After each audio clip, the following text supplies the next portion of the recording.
Hello everyone, welcome to my YouTube channel.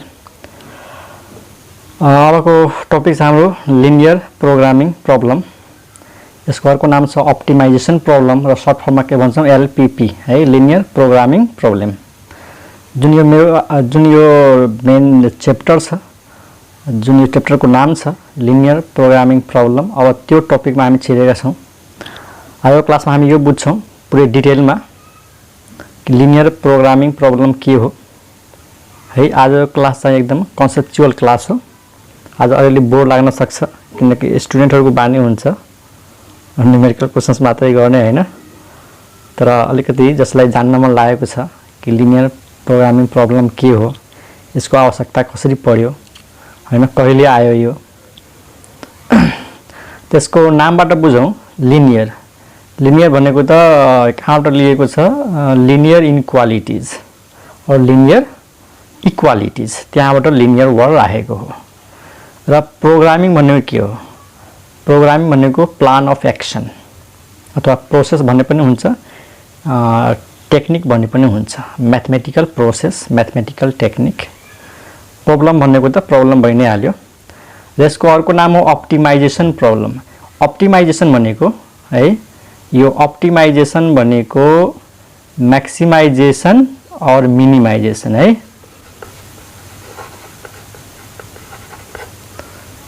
ये maximisation और minimisation, यो अप्टिमाइजेसन को मिनिङ यही हो, मैक्सिमाइजेसन और मिनिमाइजेसन, यो दुईटै कम्बाइन्ड फर्म हो है। यदि क्वेशनमा फाइन्ड द मैक्सिमम भ्यालु भनेको छ भने त्यहाँनिर चाहिँ अप्टिमाइजेसन को मिनिङ के भइहाल्छ, मैक्सिमाइजेसन। यदि क्वेशनमा मिनिमाइजेसन प्रब्लम भनेको छ भने त्यहाँनिर चाहिँ अप्टिमाइजेसन भनेको के बुझ्ने, मिनिमाइजेसन बुझ्ने है त। ओके, यसलाई डिफाइन कसरी गर्ने त? लिनियर प्रोग्रामिङ प्रब्लम भनेको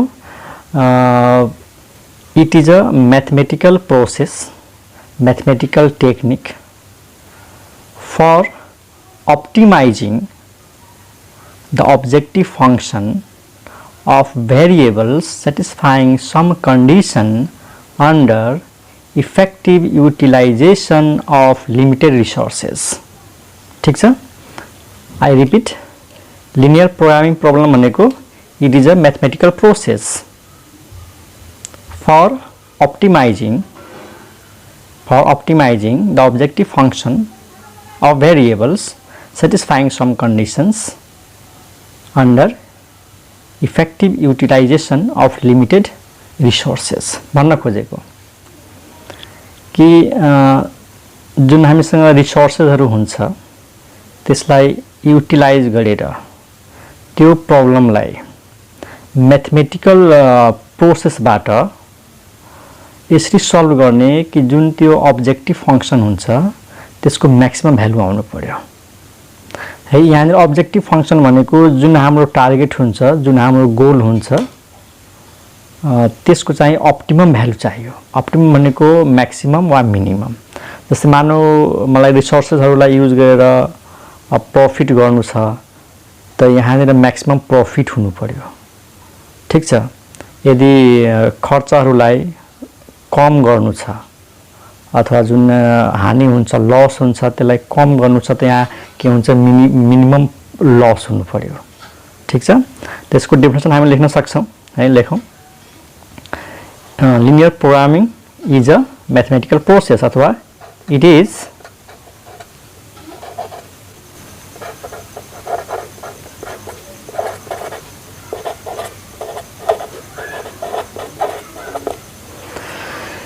a mathematical process for optimizing, means maximizing or minimizing the objective function of variables satisfying some conditions under effective utilization of limited resources। भन्न खोजेको हामीसँग भएको लिमिटेड रिसोर्सेसलाई इफेक्टिभ तरिकाले युज गर्ने ताकि हामीले त्यो अब्जेक्टिभ फंक्सनको म्याक्सिमम भ्यालु निकाल्न सक्नु पर्यो है म्याथमेटिकल प्रोसेसबाट।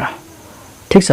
अप्टिमाइजिङ अब्जेक्टिभ फंक्सन भनेको जुन हाम्रो टार्गेट छ नि त्यसको भ्यालु चाहिँ एकदम अप्टिमम भ्यालु आउनु पर्यो, म्याक्सिमम प्रॉफिट हुनु पर्यो या मिनिमम लस हुनु पर्यो। ठीक छ त? यो डेफिनेसन भयो। यो जुन प्रब्लम छ लिनियर प्रोग्रामिङ प्रब्लम, यो चाहिँ सेकेन्ड वर्ल्ड वारमा डेभलप भएको हो। सेकेन्ड वर्ल्ड वार भएको बेला चाहिँ एकदम क्राइसिस थियो, इकोनोमिकल क्राइसिस थियो, रिसोर्सेसहरुको कमी थियो। त्यतिखेरको म्याथमेटिशियनलाई त्यो प्रब्लमलाई चाहिँ म्याथमेटिकल फर्मुलेट गरेर हैन त्यो रिसोर्सेसहरुलाई युज गरेर अनि त्यसको आउटपुट चाहिँ एकदम अप्टिमम निकालेको थियो। है त्यतिखेर सेकेन्ड वर्ल्ड वारमा चाहिँ यो जुन कन्सेप्ट छ त्यो म्याथमेटिशियनले डेभलप गरेको हो। ठीक छ। अब यो कन्सेप्ट बुझ्नको लागि एउटा हामी क्वेशन लिन्छौं र त्यो क्वेशनमै पुरै च्याप्टर डिपेन्ड्स है। त क्वेशन यहाँ छ। यो क्वेशन बुझेपछि लगभग यो च्याप्टर बुझिन्छ कि कसरी कुनै पनि क्वेशन्सलाई म्याथमेटिकल फर्मुलेट गरेर त्यसको हामी अप्टिमम भ्यालु निकाल्न सक्छौं है। अनि यो लिनियर प्रोग्रामिङ प्रब्लमलाई सल्भ गर्दाखेरि धेरै टिपिकल वर्डहरु आउँछ, त्यसको बारेमा पनि हामी बुझ्दै जान्छौं। जस्तै डिसिजन भेरिएबल्स भनेको के हो, अब्जेक्टिभ फंक्सन भनेको के हो, कन्स्ट्रेन्ट्स के हो है, फिजिबल सोलुसन के हो, फिजिबल रिजन के हो, ठीक छ, कन्भेक्स पोलिगन के हो है, अप्टिमल सोलुसन भनेको के हो, अप्टिमल भ्यालु भनेको के हो, त्यो सबै वर्डहरु यही क्वेशनमा हामी चाहिँ डिस्कस गर्दै जान्छौं। त यो क्वेशनको अलि concept बुझौं। A furniture dealer deals in two items only, tables and chairs. यानी एउटा डिलरले चाहिँ दुईटा आइटम्सको कारोबार गर्छ, only two items। अब यहाँ आइटम्स भनेको टेबल्स र चेयर्सलाई भनेको हो। फेरि यहाँ आइटम भनेको केटाहरूले अर्कै बुझ्ला, अर्कै आइटम बुझ्ला हैन। ओके, त यहाँ दुईटा आइटम्स छ, टेबल्स र chairs. He has Rs 50,000 to invest and has a storage space of at most 60 pieces। भन्न खोजेको उसँग बजेट कति छ 50,000 र सामानहरु यानी टेबल्स र चेयर्स राख्ने स्पेस यानी ठाउँ, जस्तै पसल छ त पसलमा कतिवटा ठाउँ अटाउने खालको छ त 60 पीसेस, यानी टेबल्स र चेयर्स मिलाएर कतिवटा पीस राख्न सकिन्छ 60। यो भन्दा बढी पीस राख्न सक्दैन। A table cost Rs 2500 and a chair costs Rs 500। यानी एउटा टेबल किन्दाखेरि 2500 रुपैयाँ पर्छ र एउटा चेयर किन्दाखेरि 500 रुपैयाँ पर्छ। He estimates that from the sale of one table he can make a profit of Rs 250 and that from the sale of one chair a profit of Rs 25। भन्न खोजेको एउटा टेबल बेच्दाखेरि कति प्रफिट हुन्छ उसलाई 250 र एउटा चेयर बेच्दाखेरि कति प्रफिट हुन्छ त Rs 75। अब यहाँ क्वेशन छ how many tables and chairs he should buy to get maximum profit। अब यो क्वेशनको टार्गेट नै यही हो कि कतिवटा चेयर्स र कतिवटा टेबल्स किन्ने कि प्रफिट चाहिँ म्याक्सिमम होस्। अब यो लिनियर प्रोग्रामिङ प्रब्लम त धेरै फिल्डमा युज गरिन्छ हैन। मेन त जस्तै ठुलो कल कारखानामा ठुलो हैन इन्डस्ट्रीमा त्यहाँ प्रोग्रामिङ गरिन्छ, रिसर्चरहरुलाई युज गरेर हैन म्याक्सिमम प्रफिट कसरी गर्ने अथवा मिनिमम लस कसरी गर्ने, त त्यही सम्बन्धी एउटा चाहिँ यो क्वेशन छ। ठीक छ। त यो क्वेशनमा के कुराहरु छ, यो क्वेशनमा दिएको कुराहरुलाई अहिले सर्टकटमा लेखौं है त। सर्टकटमा लेखौं कि उसँग बजेट कति छ, उसँग बजेट छ 50,000 को। ठीक छ, 50,000 बजेट हो। अनि जुन स्टोरेज छ नि, स्टोरेज क्यापेसिटी कति छ 60 पीसेस। यो भन्दा बढी आइटम्स राख्न सक्दैन। अनि एउटा टेबल है, एउटा टेबलको कति कस्ट छ रे 2500। अनि एउटा टेबल बेच्दाखेरि कति फाइदा हुन्छ रे 250। ठीक छ। अनि एउटा चेयरको कति कस्ट छ, एउटा चेयर कति कस्ट छ 500। अनि एउटा चेयरबाट कति फाइदा हुन्छ उसलाई 75। ठीक छ। त यो डाटालाई युज गरेर कतिवटा टेबल र कतिवटा कुर्सी किन्नु पर्यो कि उसको प्रफिट चाहिँ म्याक्सिमम होस्। यही त हो क्वेशन। ठीक छ। ओके, अब मानौ यो त प्र्याक्टिकल क्वेशन हो। अब कोही मान्छेसँग मानौ यति इन्भेस्ट गर्ने उसँग पैसा छ 50,000 र स्टोरेज यति छ, त उसको सोचाइ के हुन सक्छ हैन, उसको सोच्ने दृष्टिकोण के हुन सक्छ। हामी पनि उसको ठाउँमा भयो भने यस्तै गर्छौं। हामीले दुई तीनवटा केस डिस्कस गर्छौं। जस्तै फर्स्ट केस उसले के सोच्न सक्छ कि धेरै टेन्सन किन लिने, एउटा टेबलबाट कति फाइदा हुन्छ अरे 250 को फाइदा हुन्छ। त के गरौँ, यो 50,000 मा यो 50,000 नै इन्भेस्ट गरेर टेबल मात्रै किनिदिउँ, किन हेर्दाखेरि टेबलबाट धेरै फाइदा छ नि 250 को। यदि पुरै इन्भेस्टमेन्ट उसले टेबलमा लगायो भने कति प्रफिट हुन्छ त? त पहिलो त कुरा छ कि 50,000 मा कतिवटा टेबल किन्न सक्छ उसले। त नम्बर अफ टेबल्स कतिवटा किन्न सक्छ? सिम्पल 50,000 छ अनि एउटा टेबलको कति पर्छ अरे 2500। त डिभाइड गरिदिउँ है, 0 0 0 क्यान्सल अनि कति आयो त 20। यानी 50,000 को इन्भेस्टमेन्ट गर्यो भने टोटल 20 वटा टेबल्स किन्न सक्छ। अनि एउटा टेबलमा कति प्रफिट छ? एउटा टेबलमा कति प्रफिट छ 250। त 20 वटा टेबलमा कति प्रफिट हुन्छ त 20 × 250 गएर 25 × 50 यानी 5000 को प्रफिट हुन्छ। यसमा चेयर्स के भयो त किन्दै किनेन, चेयर्सको संख्या 0 हो र उसको एभाइलेबल स्पेस 60 थियो। त जम्मा 20 वटा टेबल किन्यो अनि उसको ठाउँ कति खाली रहिहाल्यो त 40 पिसेसको ठाउँ त खाली नै भइहाल्यो नि। यो पुरै स्पेस चाहिँ उसको युज भएन, ठीक छ, पुरै स्पेस युज चाहिँ भएन। दोस्रो के हुन सक्छ, दोस्रो उसको थिंकिङ के हुन सक्छ हैन, सोचौँ न, हामी पनि उसको ठाउँमा भएको यस्तै सोच्थ्यौँ। उसले के सोच्न सक्छ कि यसो गरौँ 50,000 लाई पुरै चेयर्समा इन्भेस्टमेन्ट गरिदिउँ, किनकि धेरै चेयर्स आयो अनि धेरै चेयर्स बेच्दाखेरि के ठ्यान प्रफिट चाहिँ म्याक्सिमम हुन सक्छ। त उसले के सोच्छ कि अब 50,000 मा चेयर्सहरू मात्रै किनौँ। त कतिवटा चेयर्स किन्न पाइन्छ त? नम्बर अफ चेयर्स कति हुन्छ त? Number of chairs. त टोटल इन्भेस्टमेन्ट छ उसको, यानी टोटल बजेट छ 50,000, एउटा चेयर्सको 500 रुपैयाँ पर्छ भने टोटल चेयर्स कति आउँछ 00 00 क्यान्सल हैन, 55 क्यान्सल, यानी 100 वटा चेयर्स किन्न पाउँछ। तर यो पोसिबल छैन, किन? स्टोरेज कति छ? जम्मा 60 पिसको छ। त 100 वटा चेयर्स त किन्न सक्दैन। त्यसले के सोच्छ, ठिक छ त 60 वटा चेयर्स किनौँ नि त। त उसले कतिवटा चेयर्स किन्यो 60 वटा।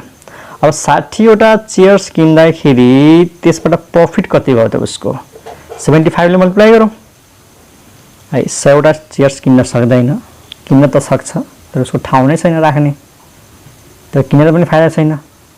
त्यही भएर 60 वटा चेयर्स किन्यो। 60 वटा चेयर्स किन्दाखेरि एउटा चेयर्सबाट कति प्रफिट छ 75। त 60 वटा चेयर्सबाट कति प्रफिट भयो त मल्टिप्लाई गरौँ, 0 कति हुन्छ 6 30 0 3 42 44 45 यानी 45 रुपैयाँ, यानी 4500 प्रफिट हुन्छ। यो के हो त प्रफिट हुन्छ। तर जम्मा 60 पिस किन्यो हैन, त 60 पिस किन्दाखेरि उसको इन्भेस्टमेन्ट कति भयो त? एउटा टेबलको 500 थियो हैन, त उसको इन्भेस्टमेन्ट भयो जम्मा 30,000 मात्र इन्भेस्टमेन्ट भयो अनि उसको इन्भेस्टमेन्ट जुन 20,000 त रहिहाल्यो, ठीक छ नि। मतलब उसको सबै पैसा इन्भेस्ट भएन। त प्रफिट त कति आयो 4500। प्रफिट त कम भयो, र पहिलो केसमा नै प्रफिट धेरै थियो, यसमा इन्भेस्टमेन्ट पनि धेरै भएन।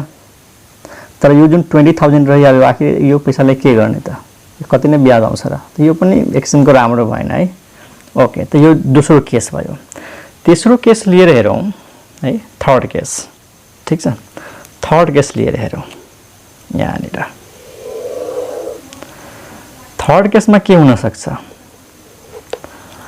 थुप्रो यहाँ केसहरू हुन सक्छ, जस्तै 12 वटा टेबल किन्न सक्छ हैन, 15 वटा टेबल किन्न सक्छ। त हामीले एउटा थर्ड केस लियौँ कि मानौ उसले 10 वटा टेबल किन्छ।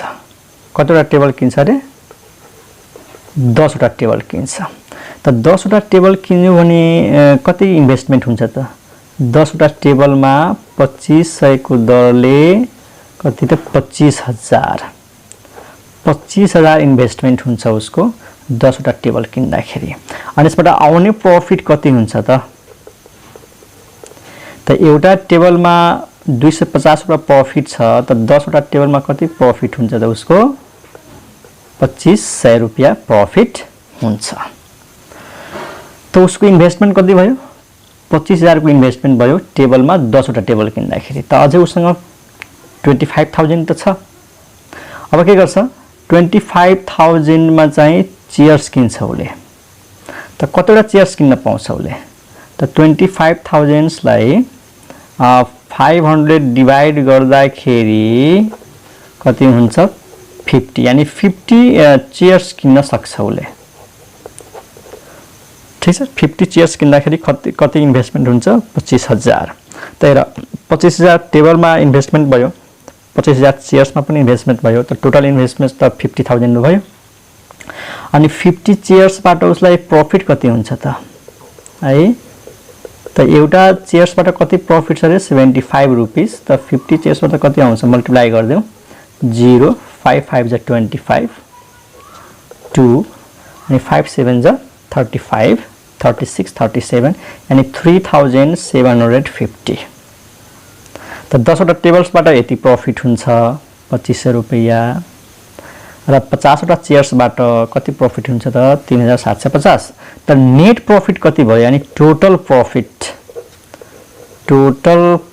कति हुन जान्छ उसको 2500 प्लस 3750 गएर कति हुन्छ 0 5 7 5 12 अनि 4 प्लस 2 6 हो यति प्रॉफिट हुन्छ 6250 त यसो हेर्दाखेरि त यो तीनटै केसमा त यही प्रॉफिट धेरै छ त हामीले त तीनटा केस डिस्कस गर्यौं यहाँ त धेरै केस पोसिबल छ नि के ठेगाना 12 वटा टेबल्स किन्यौं बाँकीको चेयर्स किन्यौं त्यहाँबाट धेरै प्रॉफिट आउन सक्छ कि अब यसरी केसहरु कतिसम्म चेक गर्ने त झ्याउ काम भयो।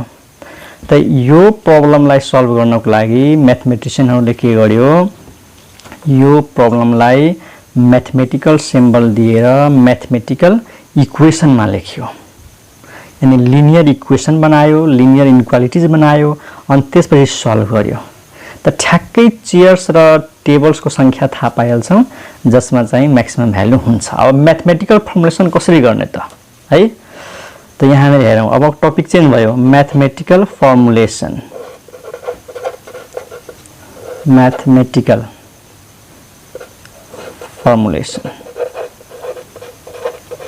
कसको मैथमेटिकल फर्मुलेसन LPP म यो क्वेशनलाई चाहिँ डिटेलमा डिस्कस गर्दैछु है कि यसमा भएको रिसोर्सेसहरुलाई युज गरेर कसरी म्याक्सिमम भन्दा म्याक्सिमम प्रॉफिट हुन सक्छ त हामीले तीनटा केस डिस्कस गर्यौं। अब यसो हेर्दाखेरि त धेरै केसहरु पनि छ यसमा अब कतिसम्म चेक गर्ने त त्यो भन्दा राम्रो चाहिँ अब मैथमेटिशियनले जुन आइडिया अप्लाई गर्यो त्यसमा हामी गयौं मैथमेटिकल फर्मुलेसन अफ LPP यानी यो जुन क्वेशन छ यो क्वेशनलाई चाहिँ मैथमेटिकल फर्मुलेसन कसरी गर्ने यानी मैथमेटिकल फर्मुलामा कसरी लेख्ने त एकदम सिम्पल छ हेर हामीले मानौ के नम्बर अफ टेबल्स मानौ x रहेछ अनि नम्बर अफ चेयर्स मानौ के त y रहेछ। अब यो भेरिएबल नै हाम्रो के हो त डिसिजन भेरिएबल्स मैले अघि भनेको थिएँ नि धेरै टिपिकल वर्डहरु छ एउटा डिसिजन भेरिएबल पनि आउँछ त यो हो हाम्रो डिसिजन भेरिएबल्स किनकि यसैले डिटरमाइन गर्छ के यही भेरिएबलले त डिटरमाइन गर्छ कि कतिवटा टेबल्स किन्ने कतिवटा चेयर्स किन्ने कि प्रॉफिट मैक्सिमम होस् त these are the decision variables. ठीक छ अब पहिलो कन्डिसन उसँग इन्भेस्टमेन्ट कति छ 50000 त हेर है एउटा टेबलको कति रुपैयाँ पर्छ रे 2500 रुपैयाँ छ हैन त एउटा टेबलको 2500 रुपैयाँ पर्छ भने x वटा टेबल किन्दाखेरि कति रुपैयाँ पर्छ त मल्टिप्लाई गर्नु पर्यो। एउटा चेयर्सको चाहिँ 5 रुपैयाँ पर्छ त y वटा चेयर्स किन्दाखेरि कति रुपैयाँ हुन्छ त 500 * y अनि यो भयो टोटल इन्भेस्टमेन्ट र है एउटा टेबलमा 2500 त 100 वटा टेबलमा कति त मल्टिप्लाई भयो, एउटा चेयरमा चाहिँ 500 त वाइवटा टेबलमा कति मल्टिप्लाई भयो। त यो टोटल जोड्दाखेरि less than equal to K हुनु पर्यो 50,000 हुनु पर्यो, किनकि यो भन्दा बढी त हुनै सक्दैन तर यो भन्दा कम हुन सक्छ, फेरि एक्ज्याक्टली इक्वल पनि नहुन सक्छ के।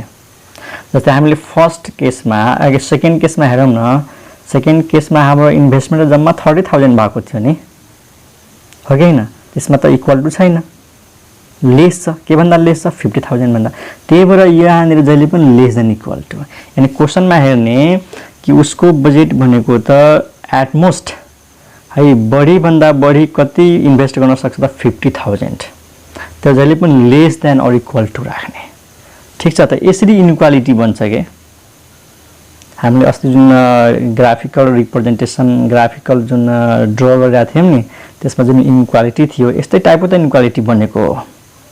त्यो एउटा इनइक्वालिटी यो भयो जसमा हामी इन्भेस्टमेन्टलाई युज गर्यौं। अब उसको जुन स्टोरेज क्यापेसिटी छ त्यो हेरौं। टोटल पिसेस कति छ 60। तब हेर हामीले 100 वटा के किन्यौ टेबल्स अनि y वटा के किन्यौ चेयर्स। त टेबल्स र चेयर्स टोटल मिलेर पक्कै पनि त 60 वा 60 भन्दा कमै हुन्छ नि है। 60 भन्दा बढी पिस त किन्नै सक्दैनौ। त 100 वटा टेबल्स र y वटा चेयर्स मिलेर कतिवटा आइटम्स भयो त x + y वटा पिसेस भयो। अनि त्यसको भ्यालु कि त लेस देन 60 होला कि त इक्वल टु 60 होला। ठीक छ, लेस देन 60 पनि हुन सक्छ। जस्तै फर्स्ट केसमा हेर न, फर्स्ट केसमा त जम्मा 20 टेबल्स थियो त इन्भेस्टमेन्ट त पुरै भएको थियो। त 40 वटा त आइटम्स त उसको क्यापेसिटी त बाँकी थियो नि ठाउँमा जुन उसको स्टोरेज थियो 40 वटा आइटम्सको त बाँकी थियो खाली ठाउँ। त्यो त कम हुन सक्छ, 60 भन्दा कम हुन सक्छ। त एउटा इनइक्वालिटी हो आयो। एउटा इनइक्वालिटी यो हो र एउटा इनइक्वालिटी यो हो। अब हेर x र y जुन यो डिसिजन भेरिएबल छ this is always greater than equal to 0। यानी x is greater than equal to 0 and y is greater than equal to 0। किन? x र y त नम्बर्स हो। x र y त नम्बर्स हो। नम्बर्स त कहिले पनि नेगेटिभ हुँदैन, आइदर 0 हैन। कुनै पनि वस्तुको संख्या त नेगेटिभमा आउँदैन नि। त so x and y either greater than 0 or equal to 0। र हामीलाई थाहा छ कि अस्तिको जुन ग्राफहरु हामी ड्र गरेका थियौं त्यसमा यो दुईटै थियो, x र y पोजिटिभ यानी नन नेगेटिभ भनौं है, पोजिटिभ भन्दा पनि नन नेगेटिभ। त यो चारवटा के हो त कन्स्ट्रेन्ट्स हो। ठीक छ। अब यो त कन्स्ट्रेन्ट भयो। अब उसको प्रॉफिट एन्ड मेन त यही हो, हाम्रो प्रॉफिट के हुनु पर्यो त म्याक्सिमम हुनु पर्यो। त प्रॉफिट कति हुन्छ उसको हेरौं है। एउटा टेबलबाट 250 रुपैयाँको प्रॉफिट छ। त 100 वटा टेबलबाट कति प्रॉफिट हुन्छ 250 इन्टु x। र एउटा चेयर्सबाट 500 रुपैयाँको प्रॉफिट छ। त y वटा चेयरबाट कति प्रॉफिट हुन्छ 500 इन्टु y भनेपछि उसको प्रॉफिट कति हुने भयो? उसको प्रॉफिट हुने भयो 250x प्लस 500 y हो। यो हो हाम्रो अब्जेक्टिभ फंक्शन जुन यो डेफिनेसनमा हामी भनेका छौं नि, mathematical process for optimizing objective function और this is the objective function. यानी यही त हो प्रॉफिट भन्ने फंक्शन। र यो प्रॉफिटको त हामीलाई म्याक्सिमम भ्यालु चाहिन्छ। त डेफिनेसनमा जुन कुरा भनेको छ कि अब्जेक्टिभ फंक्शनको म्याक्सिमम भ्यालु चाहियो, यो हो अब्जेक्टिभ फंक्शन। यानी यो जुन क्वेशन छ यो क्वेशनको टार्गेट के हो? यो प्रॉफिट को मैक्सिमम भ्यालु चाहिने। यो क्वेशनको टार्गेट हो कि यो जुन अब्जेक्टिभ फंक्शन छ यसको मैक्सिमम भ्यालु निकाल्ने यानी अप्टिमम भ्यालु निकाल्ने दिएको रिसोर्सेसहरुलाई युज गरेर। त यो के हो? हाम्रो म्याथमेटिकल फर्मुलेसन भयो। यानी कुनै पनि लिनियर प्रोग्रामिङ प्रब्लममा के कुरा दिएको हुन्छ त्यो एउटा अब्जेक्टिभ फंक्शन दिएको हुन्छ, त्यसमा भेरिएबल छ x र y र जुन भेरिएबल्सले यो कन्डिसन सेटिस्फाइड गरेको छ। त यो जुन डेफिनेसनमा भनेको छ नि objective function of variable satisfying some conditions हो। त यही त कन्डिसन हो एउटा कन्डिसन यो हो, एउटा कन्डिसन यो हो र यो चाहिँ कन्डिसन यो, एउटा कन्डिसन यो पनि हो। ठीक छ नि। त एलपीपी यानी लिनियर प्रोग्रामिङ प्रब्लमको जुन म्याथमेटिकल फर्मुलेसन छ यो म्याथमेटिकल फर्मुलेसन र यो म्याथमेटिकल फर्मुलेसन गरेर अब यसलाई सोलुसन गर्नु पर्यो। त यसको सोलुसन गर्नको लागि दुईटा मेथड पर्छन्। एउटा ग्राफिकल मेथड, यो भन्दा अगाडि जुन हामी ग्राफ सिक्यौं त्यसलाई युज गरेर, एउटा सिम्प्लेक्स मेथड। त ग्राफिकल मेथड त 19 मा पढेको हो, खासै गाह्रो छैन र मेन त सिम्प्लेक्स मेथड हो। त सिम्प्लेक्स मेथडको लागि त अर्को एक्सरसाइजमा दिएको क्वेसन गर्छौं है। त यसपछिको जुन यसको सोलुसन गर्ने जुन तरिका छ ग्राफिकल मेथड, त्यो प्रोसेस चाहिँ म चाहिँ नेक्स्ट भिडियोमा डिस्कस गर्छु है त। यो भिडियोमा यति राखौं। यानी एउटा प्रब्लम थियो हामीसँग, यो प्रब्लम थियो, यसको म्याथमेटिकल फर्मुलेसन गर्यो। अब यसलाई सल्भ गर्ने पार्ट चाहिँ अर्को भिडियोमा आउँछ है त। बुझ्यो होला? आई होप यसको जुन कन्सेप्ट थियो बुझेको होला। Okay, by, thank you.